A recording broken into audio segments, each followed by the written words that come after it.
Hello there, you're watching New Vision TV and let's take a look at the news. I'm Lynn Komjisha. Born on 18th July 1918 in the village of Mvezo in Umutata in the Cape Province of South Africa, Mandela was named Rolilala, a Xhosa term colloquially meaning pulling branches down or troublemaker. He perhaps lived to his name, pulling down and burning the branches of apartheid in South Africa. Now, New Vision TV explores the journey of the man who brought trouble and peace in equal measures. Described as a terrorist by most Western capitals, Mandela bore the brunt of the apartheid regime, including living in hiding, capture, and incarceration at Robben Island. As early as 1955, he had decided that the struggle was his life.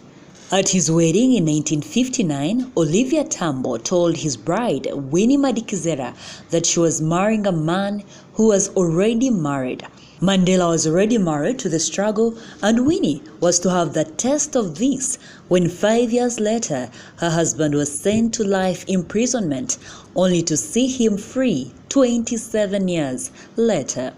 Nelson Mandela's father passed on when he was only 9, leaving him with 2 major items from his father that would mark the man he was destined to be. He got a long oversized coat and a gun. His first rebellion was when he refused to inherit the position his father held. He had been placed under Jogitamba Dalindyebo, the acting chief of the Thembu tribe. In preparation for him to chief his advisor, he ran away to Johannesburg, leaving behind the arranged wedding and bride. At Fort Hare University, he met his long-life friend, Olivia Tambo, who became his partner in the struggle, starting with a boycott against the university's policies that led to his expulsion. Nelson Mandela became a member of the African National Congress ANC, forming the Youth League with Tambo in 1944. He took his struggle for equality in the legal fraternity by offering free or cheap legal aid to blacks in 1959. In the same year, he joined the ANC's Defiance campaign, which was met with brutal force from the apartheid regime. He first met the wrath of the law in 1956 when he was charged with treason alongside 155 others in what was known as the Riviera trial, although they were later acquitted. When a peaceful protest turned bloody in Sharperville, resulting into the murder of 69 black South Africans by the police, wounding another 150, there was debate within ANC on whether it still made sense to confront armed people with bare hands.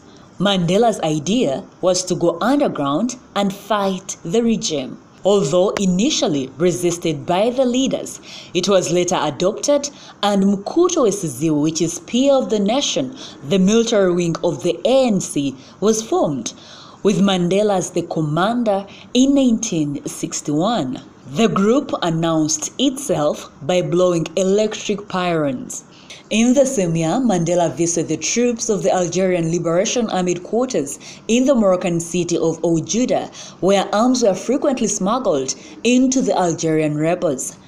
The next year, Mandela slipped out of South Africa, going through Zimbabwe, Mozambique, and Tanzania before reaching Ethiopia, where he had gone at an invitation of the Ethiopian emperor, who was a supporter of ANC.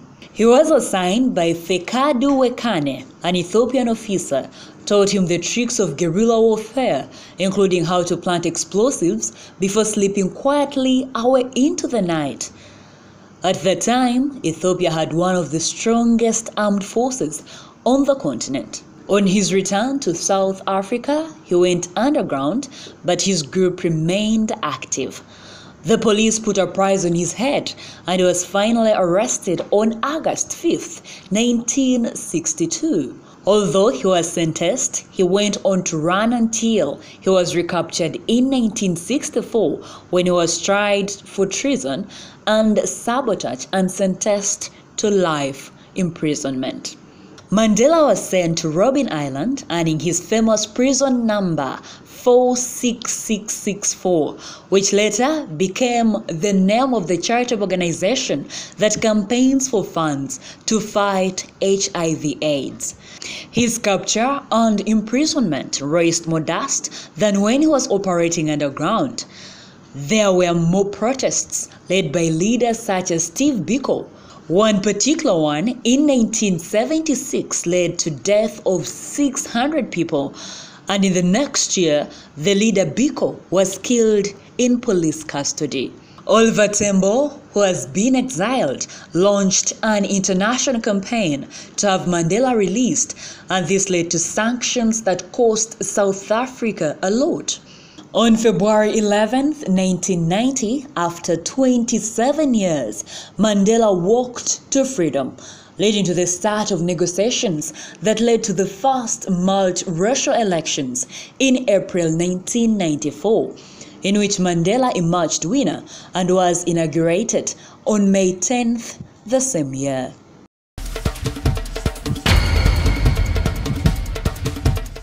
Moving on, TESO Anti-Corruption Coalition, in collaboration with the district leaderships in TESO, have managed to recover 2 billion shillings that could have been taken by corrupt and unscrupulous public officials. This money was recovered between 2016 and mid-2018, according to the coalition of over 49 regional-based organizations in TESO, with the aim of campaigning against poor governance by tackling issues of corruption and poor accountability in Uganda. Joseph Odongo, the chairperson of the board of directors of the coalition, said some of the officers were tasked to repay this money, while some contractors wanted to misuse the money before completing the contract.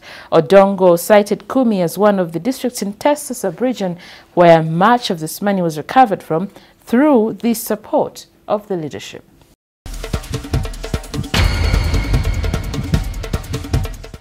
In sports news, after losing 1-0 to Mbara City FC a fortnight ago, Bull FC head coach Peter Onen's troops recorded a hard-fought 1-1 against Bright Stars FC at Mwerere Playground, thanks to an equalizer from Deo Ojok, cancelling Nelson Sekatuka's first half strike. Bull FC has recently slammed to 3 matches without a win in the league, but Onen believes his side has what it takes to register their first league win against Onduparaka FC this Tuesday. Bull FC hopes to see striker Deo Ojok continue with scoring touch alongside Villa Orumachan, who recently got some playing time against Bright Stars after a long-time knee injury. However, another key striker, Hamis Tibita, is expected to fight off a minor injury that saw him miss the Bright Stars FC match. Bull FC are in 6th position with 15 points.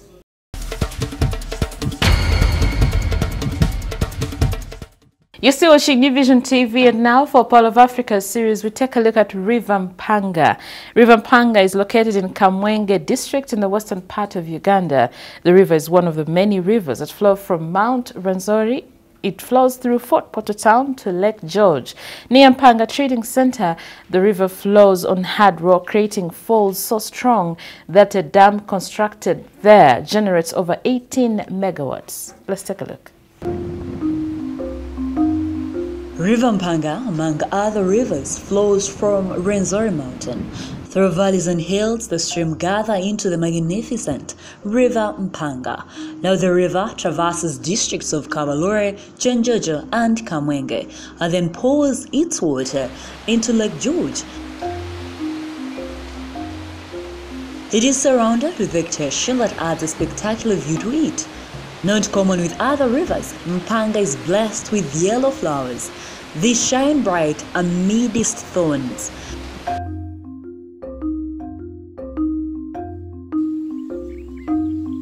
People enjoy swimming from here because the water is always calm. Besides swimming, hikers enjoy the cool breeze as they traverse the hills surrounding it.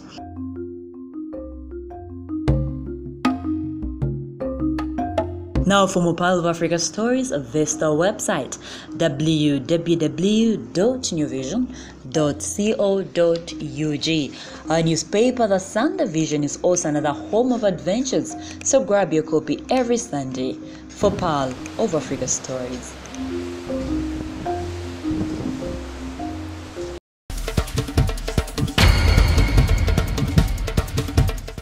And that's all we had for you. Thank you for watching. Catch more of the updates, find more of the stories when you visit www.newvision.co.ug. I am Lynn Komjisha.